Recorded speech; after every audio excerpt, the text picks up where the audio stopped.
Bagaimanakah perasaan Anda bila ada orang batuk sembarangan di dekat Anda? Ilfil, sebel, atau biasa saja?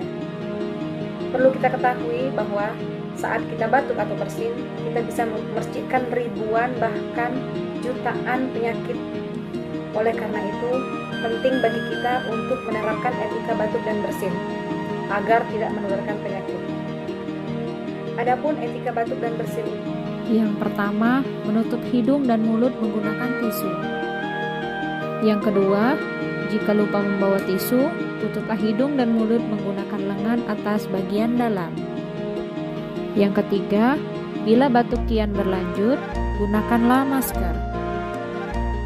Keempat, tisu dan masker yang telah digunakan dibuang ke tempat sampah.